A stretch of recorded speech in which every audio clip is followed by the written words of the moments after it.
ભગવાનના નામનો મહિમા છે.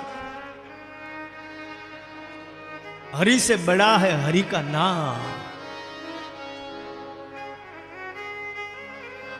અને વાત એ સાચી સજ્જનો, રામચરિત માનસ ની અંદર ભગવાન રામના નામે પથ્થરો તર્યા. રામે મૂક્યો તો ન તર્યો. રામે મૂક્યો તો તર્યો નહીં.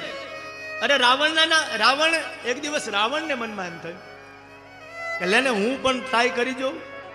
મંદોદરીએ કીધું કે રામના નામે પથ્થરો તરે છે, તમારા નામે ન તરે? બોલે હું તારી દઉં.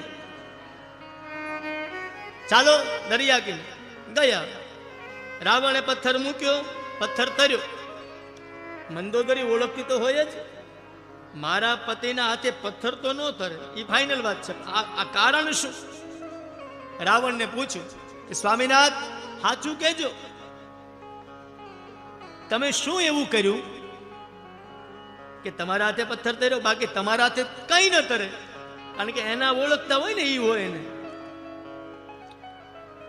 એટલે કયું દેવી જોઈ લીધું ને પથ્થર તર્યો? બોલે આ પથ્થર તો તર્યો પણ મને શંકા છે.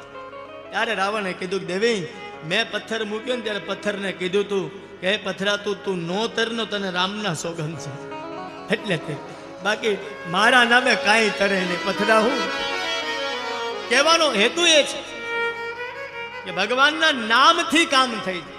અને હું ઘણીવાર કહું છું સજ્જનો, કામ કરવાથી તો નામ થાય જ. કામ કરવાથી તો નામ થાય, પણ નામથી કામ થઈ જાય એને નામ કહેવાય.